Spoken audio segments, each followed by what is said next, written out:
نحمده ونصلي على رسوله الكريم اما بعد فاعوذ بالله من الشيطان الرجيم بسم الله الرحمن الرحيم رب اشرح لي صدري ويسر لي امري واحلل عقدة من لساني يفقهوا قولي۔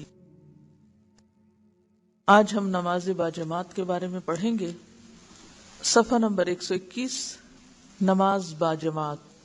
قرآن پاک میں اللہ سبحانہ وتعالی فرماتے ہیں وَارْكَعُوا مَعَ الرَّاكِعِينَ، رکوع کرو رکوع کرنے والوں کے ساتھ، یعنی مل کر نماز پڑھو۔ سورۃ النساء میں جہاں صلاۃ خوف کی تفصیل بیان ہوئی، وہاں پر اللہ تعالیٰ فرماتے ہیں وَإِذَا كُنْتَ فِيهِمْ فَأَقَمْتَ لَهُمُ الصَّلَاةَ فَلْتَقُمْ طَائِفَةٌ مِّنْهُمْ مَعَكَ وَلْيَأْخُذُوا اسلحتہم، جب آپ ان کے درمیان موجود ہوں اور ان کے لیے نماز قائم کریں، یعنی جماعت کرائیں، امامت کرائیں، تو ایک گروہ کو ان میں سے آپ کے ساتھ کھڑے ہونا چاہیے اور چاہیے کہ وہ اپنا اسلحہ بھی لیے رکھے۔ تو اس سے پتہ یہ چلتا ہے کہ اگر میدان جنگ میں اسلحہ اٹھا کر باجماعت نماز پڑھنے کا حکم دیا جا رہا ہے، جبکہ نماز رہی ایک رکعت گئی، یعنی خواہ وہ ایک رکعت ہو پھر بھی جماعت سے ہی پڑھی جائے، الا یہ کہ کوئی صورت نہ ہو اس حکم پر عمل کرنے کی۔ تو اگر میدان جنگ میں جماعت کرانے کا حکم ہے تو حالت امن میں اور عام حالات میں پھر یہ حکم کس درجے پر ہوگا، آپ سب اس کا اندازہ کر سکتے ہیں۔ حضرت ابن مسعود رضی اللہ عنہ سے روایت ہے ان رسول اللہ صلی اللہ علیہ وسلم علمنا سنن الہدى وان من سنن الہدى الصلاة في المسجد الذي يؤذن فيه وفي رواية ولو انکم صلیتم في بیوتکم كما يصلي هذا المتخلف في بيته لتركتم سنة نبيكم ولو تركتم سنة نبيكم لضللتم وما من رجل يتطهر فيحسن الطهور ثم يعمد إلى مسجد من هذه المساجد إلا كتب الله له بكل خطوة حسنة ويرفع بها درجة ويحط عنه بها سيئة وما يتخلف عنها إلا منافق معلوم النفاق ولقد كان لرجل يؤتى به يهادى بين الرجلين يقام في الصف۔ بے شک رسول اللہ صلی اللہ علیہ وسلم نے ہمیں ہدایت کے طریقے سکھائے۔ ان ہدایت کے طریقوں میں یہ بات بھی شامل ہے کہ اس مسجد میں نماز ادا کی جائے جس میں آذان دی جاتی ہے۔ یعنی ہدایت کے طریقوں میں ایک طریقہ کیا ہے کہ اس مسجد میں نماز پڑھی جائے جہاں آذان ہوتی۔ ایک اور روایت میں ہے کہ آپ نے فرمایا اگر تم نماز اپنے اپنے گھروں میں پڑھو گے، جیسے جماعت سے پیچھے رہنے والا یہ شخص اپنے گھر میں پڑھ لیتا ہے، تو تم اپنے نبی کی سنت چھوڑ دو گے، اور اگر نبی کی سنت چھوڑ دو گے تو گمراہ ہو جاؤ گے۔ اور یہ بات بھی شامل ہے کہ جب کوئی شخص اچھا وضو کر کے مسجد جائے تو اللہ تعالیٰ ہر قدم کے بدلے ایک نیکی لکھتا ہے، ایک درجہ بلند کرتا ہے اور ایک برائی مٹا دیتا ہے۔ جماعت سے سوائے کھلے منافق کے کوئی پیچھے نہیں رہتا، بیمار بھی 2 آدمیوں کے سہارے نماز کے لیے آتا تھا۔ رسول اللہ صلی اللہ علیہ وسلم نے فرمایا اکیلے شخص کی نماز سے جماعت کے ساتھ نماز پڑھنا 27 درجے زیادہ ثواب رکھتا ہے۔ رسول اللہ صلی اللہ علیہ وسلم نے فرمایا اس ذات کی قسم جس کے ہاتھ میں میری جان ہے، البتہ میں نے ارادہ کیا کہ میں لکڑیاں جمع کرنے کا حکم دوں، پھر آذان کہلواؤں اور کسی شخص کو امامت کے لیے کہوں، پھر ان لوگوں کے گھر جلا دوں جو نماز میں حاضر نہیں ہوتے۔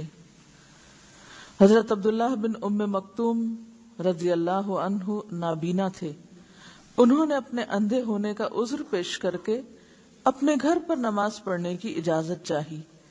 تو نبی صلی اللہ علیہ وسلم نے فرمایا آذان سنتے ہو؟ عبداللہ نے کہا جی ہاں۔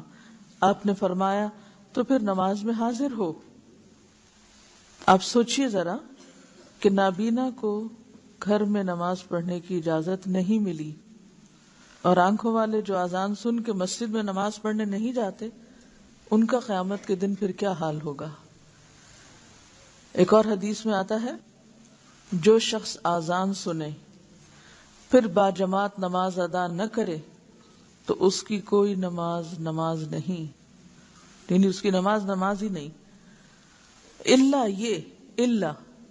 الا یہ کہ کوئی عذر رکاوٹ بن گیا ہو، کوئی ایسی مجبوری آ گئی ہو کہ واقعی وہ عذر ہو۔ یہ ابن ماجہ کی روایت ہے۔ اب وہ عذر کیا عذر ہے کہ جس میں انسان کے اندر استطاعت ہی نہیں، وسعت ہی نہیں۔ اسی لیے آپ دیکھتے ہیں کہ صحابہ کرام بیمار بھی ہوتے تھے تو سہارا لے کے مسجد میں آ جاتے تھے۔ آپ صلی اللہ علیہ وسلم نے مرض الموت میں بھی مسجد آ کر نماز پڑھائی تھی، یعنی صحابہ کرام بھی یہی کرتے تھے، بیمار بھی ہوتے تھے تو جب تک ہمت ہوتی تھی مسجد پہنچتے تھے، اور خود آپ صلی اللہ علیہ وسلم بھی بیماری کی حالت میں جب ہوش ہوتا تو مسجد میں آ کے نماز پڑھاتے تھے۔ اب اگلا مسئلہ ہے عورتوں کو مسجد میں آنے کی اجازت، یعنی یہ احکام بنیادی طور پر مردوں کے لیے ہیں۔ نماز باجماعت مردوں پہ لازم ہے، بعض کے نزدیک واجب ہے، بعض کے نزدیک فرض عین ہے، بعض علماء فرض کفایہ کہتے ہیں اور بعض اس کو سنت مؤکدہ کہتے ہیں، لیکن کوئی بھی اس کو نفل کا درجہ نہیں دیتا کہ ٹھیک ہے کوئی پڑھے تو پڑھے، نہیں پڑھتا تو کوئی بات نہیں۔ لیکن عورتوں کے لیے اس میں کیا حکم ہے؟ رسول اللہ صلی اللہ علیہ وسلم نے فرمایا جب تمہاری عورت مسجد کی طرف جانے کی اجازت مانگے تو اسے ہرگز منع نہ کرو، یعنی عورتوں کے لیے نہ فرض ہے، نہ سنت ہے، نہ نفل ہے۔ لیکن اگر کوئی عورت اللہ کے گھر میں آنے کی اجازت مانگے تو اللہ کا گھر اس پہ بند نہ کیا جائے، شوہر اس کو روکے مت۔ حضرت ابن عمر رضی اللہ عنہ سے روایت ہے کہ نبی اکرم صلی اللہ علیہ وسلم نے فرمایا تم اپنی عورتوں کو مسجد میں آنے سے منع نہ کرو اگرچہ ان کے گھر ان کے لیے بہتر ہیں، یعنی ساتھ ہی یہ بھی عورتوں کو بتا دیا گیا کہ گھر میں نماز پڑھنا زیادہ اچھا ہے۔ رسول اللہ صلی اللہ علیہ وسلم نے فرمایا عورت کا کمرے میں نماز پڑھنا صحن میں نماز پڑھنے سے بہتر ہے، اور اس کا کوٹھڑی میں نماز پڑھنا یعنی اندر کے سٹور میں یا اندر کے حصے میں کھلے مکان میں نماز پڑھنے سے بہتر ہے، یعنی ٹی وی لاؤنج کی بجائے بیڈ روم اور بیڈ روم کی بجائے سٹور زیادہ بہتر ہے۔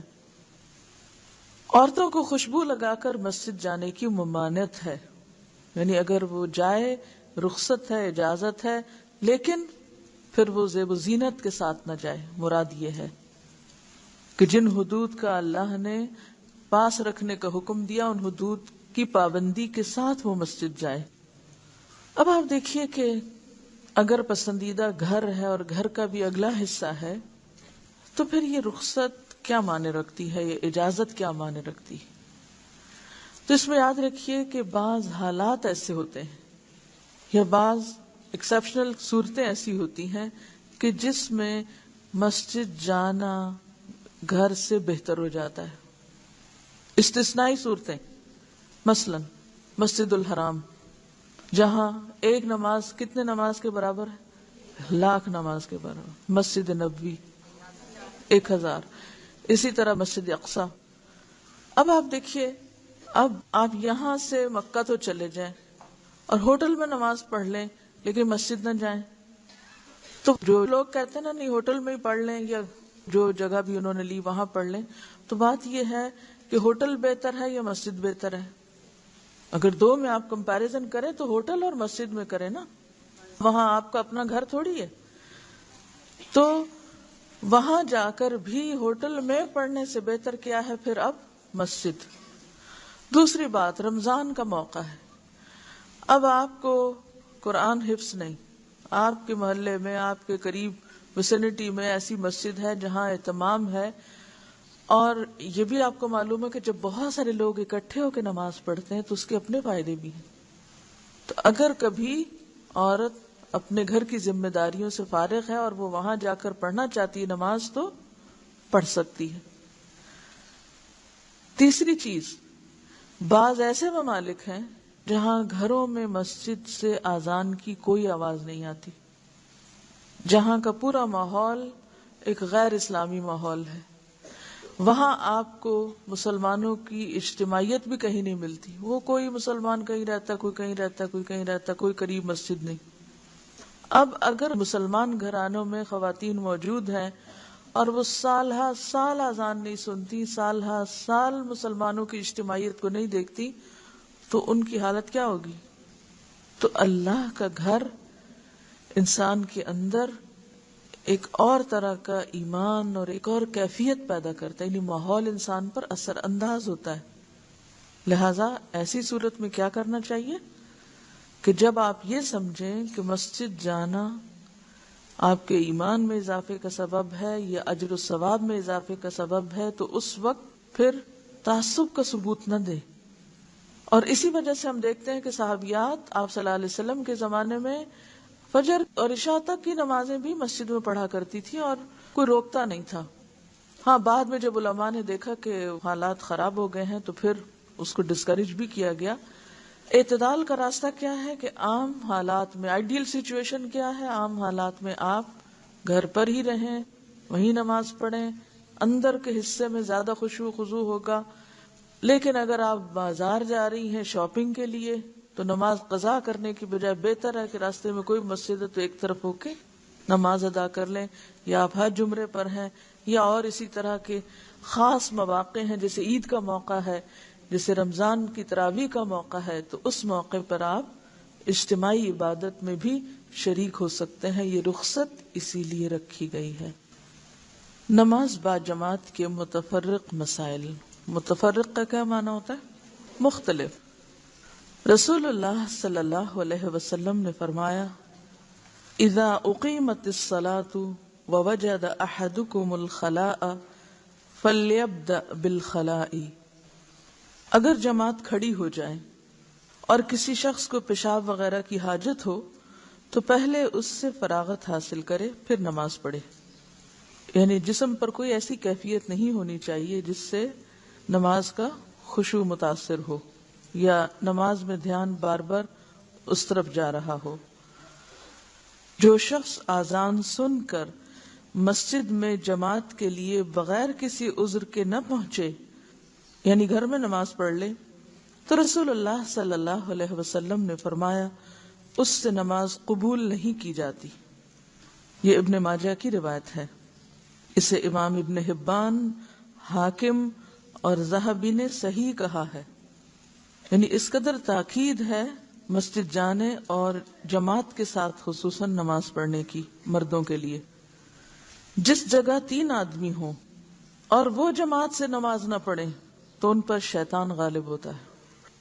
یعنی 3 لوگ اکٹھے ہوں اور پھر وہ اکٹھے نماز نہ پڑھیں تو ان پہ شیطان غالب ہوتا ہے، اور شیطان غالب آ کے پھر کیا کرتا ہے؟ آپس میں لڑاتا ہے. دیکھا جائے تو یہ نماز با جماعت کوئی معمولی کام نہیں ہے. یہ مسلمانوں میں اتحاد، اتفاق، باہم کوآرڈینیشن، ایک دوسرے کے قریب لانے کا بہترین نسخہ ہے. اگر آپ اکٹھے ہیں اور پھر نمازوں میں بکھرے ہوئے ہیں تو کوئی ایک وقت ایسا نہیں کہ جہاں پر آپ جمع ہو سکیں، تو پھر کون سا موقع ہوگا؟ کیونکہ نماز میں انسان اللہ کے نام پہ جمع ہوتا ہے نا، اللہ کی عبادت کے لیے جمع ہوتا ہے. تو جو لوگ اللہ کے نام پر عبادت کے وقت، نماز کے وقت جمع نہ ہو سکے، وہ پھر کسی اور کے نام پر کہاں جمع ہو سکتے ہیں اور کس طرح جمع ہو سکتے ہیں؟ یعنی 3 مرد کہیں بیٹھے ہوئے ہیں، کام کر رہے ہیں اور ہر ایک اپنی اپنی دنیا میں مشغول ہے، اور نماز کے وقت بھی وہ ایک دوسرے کو نہیں بلاتے کہ آؤ اکٹھے ہوں، ایک جگہ کھڑے ہوں، ایک جگہ بیٹھیں، تو پھر وہ کہاں اکٹھے ہوں گے؟ اسی وجہ سے آپ نے جو پیشن گوئی کی تھی کہ سب سے پہلے میری امت میں نماز با جماعت یا نماز کا جو سسٹم ہے اس میں خلل آئے گا اور اس کی تاربوت جو ہے وہ بکھرے گی، اور پھر اس کے بعد باقی چیزیں. رسول اللہ صلی اللہ علیہ وسلم نے فرمایا، اگر شام کا کھانا تیار ہو اور نماز کا وقت ہو جائے تو پہلے کھانا کھاؤ، کیونکہ عام طور پر ان کے ہاں ایک ہی میل ہوتا تھا اور وہ شام کا. اور یہ بھی پتہ چلتا ہے کہ ان کا شام کا کھانا کتنا ارلی بھی ہوتا تھا، بالکل عین سونے کے وقت نہیں ہم لوگوں کی طرح. تو پہلے کھانا کھا لو، اور کھانا کھانے میں جلدی نہ کرو، یا جیسے رمضان میں افطار کے وقت بھوک لگی ہوتی، حضرت عبداللہ بن عمر کا کھانا تیار ہوتا اور جماعت بھی کھڑی ہو جاتی تو وہ اس وقت تک نماز کے لیے نہ آتے جب تک کھانے سے فارغ نہ ہو جاتے، حالانکہ وہ امام کی قرات بھی سن رہے ہوتے تھے. تو یہ نہیں کہ وہ جماعت ساری ختم کر دے، مراد یہ ہے کہ اللہ اکبر امام کہہ چکا، اس نے سورۃ الفاتحہ شروع کر دی تو یہ پیچھے سے جوائن کر لیتے تھے. لیکن اگر کھانا لگا اور کھانا شروع کیا ہوا تو کھانا کھا کر نماز شروع کرتے. ایک اور بات یہ کہ ان کا کوئی 7 کورس میل نہیں ہوتا تھا کہ جس میں پھر ان کو 1-2 گھنٹے چاہیے ہوتے تھے کھانا کھانے میں اور انجوائے کرنے میں. وہ چند کھجوریں اور پانی ہے، تھوڑی بہت کوئی چیز ہوتی تھی جسے کھانے میں بھی 10-12 منٹ لگتے تھے. کہ ایک دفعہ اذان ہوئی، اذان کے بعد جب تک اقامت ہوتی ہے اور نماز شروع ہوتی ہے جب تک وہ کھانا کھا کے بھی پہنچ جاتے تھے. سردی اور بارش کی رات میں رسول اللہ صلی اللہ علیہ وسلم نے گھروں میں نماز پڑھنے کی اجازت دی ہے، کیونکہ اس زمانے میں نہ تو سڑکیں پکی تھیں اور نہ لوگوں کے پاس گاڑیاں تھیں کہ جن میں بیٹھ کر وہ مسجد تک جا سکیں.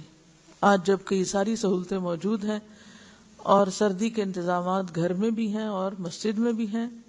اسی طرح بارش سے بچنے کے لیے اگر آپ نے پورچ میں گاڑی کھڑی کی ہوئی ہے تو اس میں آپ دیکھیں گے کہ بارش ہو یا نہ ہو کوئی خاص فرق نہیں پڑتا. آپ کمرے سے نکلے اور سیدھے گاڑی میں جا بیٹھے. تو ان سہولتوں کے ہوتے ہوئے پھر یہ رخصتیں نہیں رہتی. لیکن جب بارش تکلیف اور اذیت کا سبب ہو، آپ کے پھسلنے کا، گرنے کا اور سردی سے بیمار پڑنے کا، تو پھر اور بات ہے. اس زمانے میں تو پھر سارے ہی کام رک جاتے تھے نا. لیکن یہ کس قدر افسوس کی بات اور حیرت کی بات ہے کہ ہم دنیا کے کاموں کے لیے تو بازار گھوم آئے، چاہے بارش ہو رہی ہو یا سردی ہو. یعنی انہی دنوں میں انہی راستوں سڑکوں پہ ہم گاڑیاں دوڑاتے پھریں اپنی دنیا کے لیے.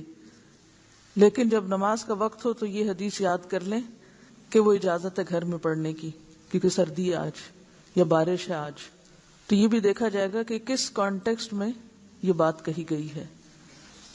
صفوں میں مل کر کھڑا ہونے کا حکم. رسول اللہ صلی اللہ علیہ وسلم نے فرمایا، سووا صفوفکم فإن تسویۃ الصفوف من اقامت الصلاۃ. اپنی صفوں کو برابر کرو. بلا شبہ صفوں کا برابر کرنا نماز کے قائم کرنے میں سے ہے. صف کی درستگی اقامت صلاۃ کا حصہ ہے. قرآن حکیم میں ہے وَأَقِیمُوا الصَّلَاةَ، اور نماز قائم کرو. تو قائم کرو کا معنی کیا ہے؟ یعنی ارکان اور سنن کی تعدیل. تعدیل کا مطلب اطمینان سے ادا کرنا، ہر ایک کو اس کا حق دینا. تعدیل کا لفظ کس سے ہے؟ عدل سے ہے. عدل کس کو کہتے ہیں؟ انصاف کو. اور نماز میں انصاف سے مراد کیا ہے؟ یہ برابری سے مراد کیا ہے؟ کہ ہر رکن اس کا اپنی اپنی جگہ صحیح طور پر ادا ہو، ایک دوسرے میں ملا ہوا نہ ہو. سنن کی تعدیل اور رعایت سے نماز پڑھو. رسول اللہ صلی اللہ علیہ وسلم فرماتے ہیں کہ صفوں کا سیدھا کرنا بھی نماز کے قائم کرنے میں داخل ہے. اس سے معلوم ہوا کہ صفوں کا ٹیڑھا ہونا نقصان کا موجب ہے. صفوں کا ٹیڑھا ہونا نقصان کا موجب ہے. کیا نقصان ہے؟ اختلاف کا سبب ہے. صفوں کا بننا، باجماعت نماز پڑھنا اتحاد کا ذریعہ ہے، اور صفوں کا بکھرنا اختلاف کا ذریعہ ہے. رسول اللہ صلی اللہ علیہ وسلم نے فرمایا، صفوں کو سیدھا کرو، کیونکہ صف کو سیدھا کرنا نماز کے حسن میں سے ہے. حضرت نعمان بن بشیر رضی اللہ عنہ روایت کرتے ہیں کہ رسول اللہ صلی اللہ علیہ وسلم ہماری صفوں کو ایسا برابر کرتے گویا ان کے ساتھ تیروں کو برابر کرتے ہوں، بالکل سٹریٹ. یہاں تک کہ ہم نے نبی صلی اللہ علیہ وسلم سے صفوں کا سیدھا کرنا سمجھ لیا. یعنی یہ بھی باقاعدہ سیکھا، یہ کام بھی سیکھنے سے تعلق رکھتا ہے۔ ایک دن آپ جماعت کے لیے کھڑے ہوئے اور تکبیر کہنے کو تھے کہ ایک شخص کو دیکھا، اس کا سینہ صف سے باہر نکلا ہوا ہے، یعنی ویسے لائن میں کھڑا ہے لیکن ذرا سا آگے ہو کر۔ پس فرمایا اپنی صفوں کو برابر اور سیدھا کرو ورنہ اللہ تم میں اختلاف ڈال دے گا، یعنی آگے پیچھے نہ ہو۔ فَتَخْتَلِفْ قُلُوبُكُمْ، ورنہ تمہارے دل بھی مختلف ہو جائیں گے، اور جب دل مختلف ہو جاتے ہیں تو اس کے بعد ہر چیز بکھر کر رہ جاتی۔ مسلمان اس بہت بڑی قوت سے محروم ہو جاتے ہیں جس کے ذریعے وہ اپنی دنیا کے بے شمار مسائل کا حل پا سکتے ہیں۔ آج مسلمان کیوں کمزور ہیں؟ غیر متحد ہیں، اتحاد نہیں۔ جب وہ ٹوٹ گئے، بکھر گئے، کمزور ہو گئے، تو پھر جو چاہے ان پہ جیسے چاہے حملہ کر لے، جہاں سے چاہے جس سے فائدہ اٹھا لے، کیونکہ صف بندی اور دن میں 5 دفعہ صف بنانا کیا سکھاتا ہے؟ ایک ڈسپلن میں آنا۔ اور کوئی قوم ڈسپلن کے بغیر آگے نہیں بڑھ سکتی۔ ایک برطانوی وزیر اعظم سے کسی نے پوچھا تھا کہ برطانیہ کی ترقی کا راز کیا ہے، تو اس نے کہا تھا کیو بنانے میں، لائن بنانے میں، کہ یہ کہیں بھی اکٹھے ہو فوراً لائن بناتے ہیں، اور یہ عملی مظاہرہ ان کے ہاں ہر جگہ دیکھا جا سکتا ہے۔ اور ہم ہر جگہ بھیڑ ہوتے ہیں، بھیڑ، چاہے ہم کلاس میں بیٹھے ہوں تو بھی ایک بھیڑ نظر آئیں گے، چاہے ہم دروازے سے نکل رہے ہوں تو بھی بھیڑ۔ ہم میں سے جس کا جو جی چاہتا ہے جہاں جی چاہے کھڑا ہو جائے، جہاں جی چاہے بیٹھ جائے رستے میں، جہاں جی چاہے ہم 2 اور لوگوں کو بھی ساتھ ملنا جلنا شروع کر دیں، کیونکہ شعور کی کمی ہے نا۔ ہم جانتے ہی نہیں کہ ہمارے اس عمل سے کتنے لوگ تکلیف میں مبتلا ہو گئے، کتنے لوگ مشقت میں پڑ گئے۔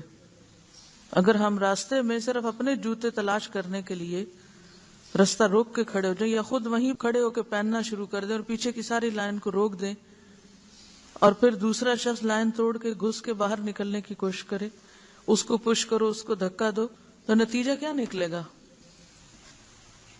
مذکورہ حدیث کی روح سے صفوں کا سیدھا کرنا نہایت ضروری ہے۔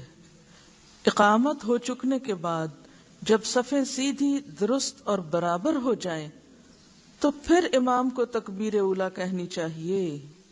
کب کہنی چاہیے؟ ہاتھ کھڑا کر کے بتائیں۔ جی، جب صفیں درست اور برابر ہو جائیں اس وقت امام کو تکبیر کہنی چاہیے۔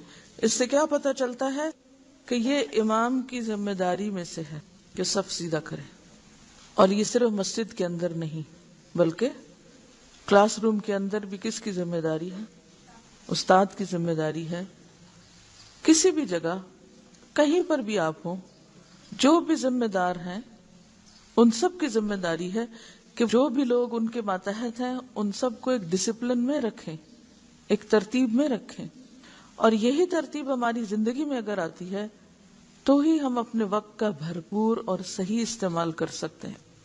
اگر آپ اپنی کتابیں ترتیب سے نہیں رکھتے، اپنے کاغذ ترتیب سے نہیں رکھتے، اپنے قلم، ہر چیز جو آپ سے متعلق، اپنے لباس، اپنے کپڑے، جو بھی آپ سے متعلق چیزیں ہیں، ان میں اگر ترتیب آپ نہیں رکھتے تو آپ کا آدھا وقت کس میں ضائع ہو جائے گا؟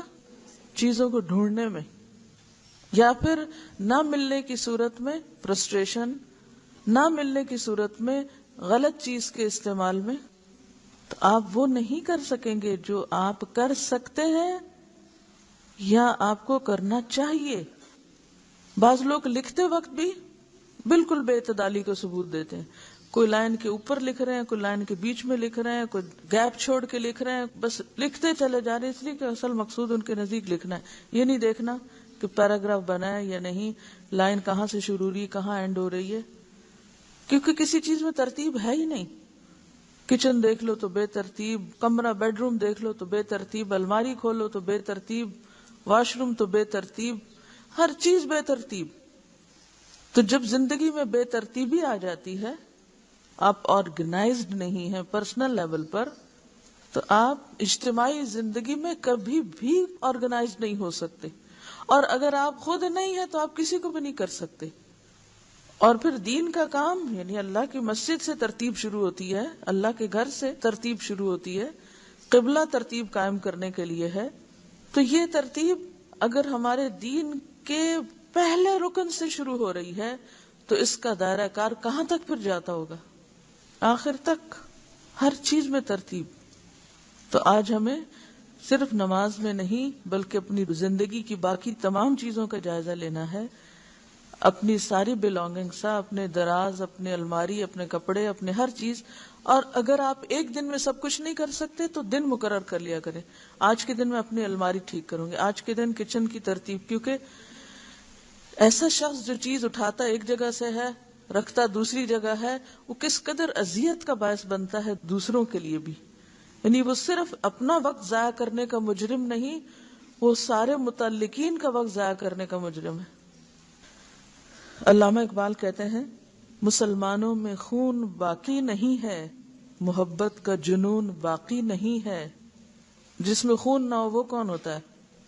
اگر آپ کے جسم سے خون نکل جائے ایک مطلوبہ مقدار سے تو کیا ہوتا ہے؟ مر جاتے نا، خون نکلنے سے مرتے ہیں کہ نہیں؟ وہ کہتے ہیں مسلمانوں میں خون باقی نہیں ہے، محبت کا جنون باقی نہیں ہے۔ یعنی کسی کام کے کرنے کے پیچھے جذبہ ہی نہیں کوئی۔ وجہ کیا ہے؟ صفیں کج، صفیں ٹیڑھی، دل پریشان۔ جب کوئی چیز ترتیب سے نہیں تو آپ کیا نظر آئیں گے؟ پریشان ہی نا۔ کوئی کام آپ نے کیا ہی نہیں تو آپ کو پریشانی ہی ہوگی۔ آپ کو یہ نہیں پتا آپ کو پہلے کیا کرنا ہے، بعد میں کیا کرنا ہے، اس کے بعد کیا کرنا ہے۔ نہ آپ کے اوقات کی ترتیب ہے، نہ آپ کے لباس کی ترتیب ہے، نہ آپ کے بالوں کی ترتیب ہے، نہ آپ کے کاموں کی ترتیب ہے۔ تو پھر کبھی کوئی کوسے گا آپ کو، کبھی کوئی پوچھے گا آپ کو، تو نتیجہ کیا ہوگا؟ دل پریشان رہے گا سارا وقت۔ شوہر گھر میں آئے گا تو وہ دو سنائے گا کہ تم نے یہ کام کیوں نہیں کیا، بچے ہیں تو وہ سر کھائیں گے یہ کام کیوں نہیں ہوا ہمارا۔ آپ کسی کے بھی کام کے نہیں ہیں پھر، چاہے آپ کتنے بڑے بڑے خواب دیکھتے رہیں کہ آپ یہ بھی کر لیں گے اور وہ بھی کر سکیں گے، کچھ نہیں کر سکیں گے۔ تو کہتے ہیں صفے کج دل پریشان، سجدہ بے ذوق، سجدہ بے ذوق۔ کیوں؟ جب آپ پریشان حال پھر کھڑے ہوتے ہیں، کبھی آپ نے غور کیا ہوگا کہ وہ نماز جو آپ اطمینان سے پڑھتے ہیں وہ کون سی نماز ہوتی ہے، اور وہ نماز جو ٹکروں والی نماز ہوتی ہے، یا نماز پڑھتے ہوئے آپ کو یاد ہی نہیں ہوتا کہ کیا پڑھا یا کیا کیا۔ یہ کیفیت کب ہوتی ہے؟ جب دل پریشان ہوتا ہے۔ جب آپ کا دل پریشان ہوتا ہے نا، آپ کے سر پہ کاموں کا بوجھ ہوتا ہے، کیونکہ آپ نے ترتیب تو قائم ہی نہیں کی تھی کہ کیا کس وقت کرنا ہے، کوئی ٹائم ٹیبل ہی نہیں ہے آپ کا، کوئی ترجیحات ہی نہیں ہے آپ کی زندگی میں۔ تو وہ سارا غبار کہاں آ کے اٹھے گا؟ نماز میں۔ آپ تجربہ کر کے دیکھ لیجئے کہ وہ نماز ہی میں آ کے آپ کو ہر چیز پریشان کرے گی۔ وہ کہتے ہیں وجہ کیا ہے کہ جذب اندرون باقی نہیں ہے، جذب اندرون باقی نہیں، اندر کوئی چیز جذب نہیں ہو رہی، ابزارپشن ہی نہیں ہے۔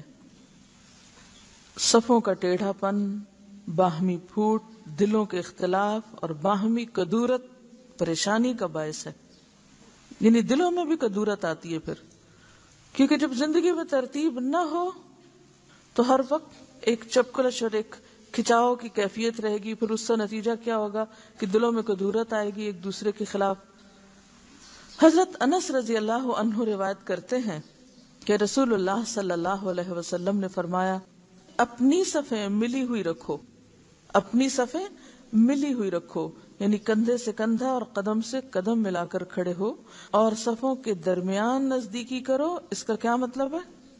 ایک صف اور دوسری کے درمیان اتنا فاصلہ نہیں ہونا چاہیے کہ ایک کمرے کے اگلے سے بن جائے اور ایک پچھلے میں، اور بیچ میں پورے کمرے کا فاصلہ ہو، نہیں۔ ایک صف سے دوسری صف کے بیچ میں اتنا ہی گیپ ہو کہ پچھلی صف کے لوگ آسانی سے سجدہ کر سکیں۔ یعنی دو صفوں کے درمیان اتنا فاصلہ نہ چھوڑو کہ وہاں ایک اور صف کھڑی ہو سکے، اور گردنیں برابر رکھو، یعنی سب برابر جگہ پر کھڑے ہو کہ گردنیں برابر ہو۔ قسم ہے اس ذات کی جس کے ہاتھ میں میری جان ہے، تحقیق میں شیطان دیکھتا ہوں، میں شیطان کو دیکھتا ہوں جو صف کے شگافوں میں داخل ہوتا ہے، گویا کہ وہ بکری کا سیاہ بچہ ہے. یعنی نماز کے وقت وہ پھر خوب بیچ میں گھومتا پھرتا ہے. آپ ذرا تصور کریں کہ آپ جماعت کے لیے کھڑے ہیں اور کوئی چھوٹا سا بچہ ہے، وہ مسجد میں کبھی کسی کے آگے سے گزرتا، کبھی کسی کے پیچھے سے، کبھی ادھر سے کبھی ادھر سے. کیا ہوتا ہے نماز میں؟ کسی کا دھیان لگے گا؟ نہیں. اسی طرح شیطان سیاہ بکری کے بچے کی طرح صفوں کے بیچ میں گھومتا پھرتا رہتا ہے. جب وہ گھومتا ہے تو پھر نماز میں خشوع و خضوع کہاں سے آئے گا؟ پھر توجہ کہاں سے آئے گی؟ ایسے لوگ اکٹھی نماز پڑھ کے بھی آپس میں نہیں جڑیں گے.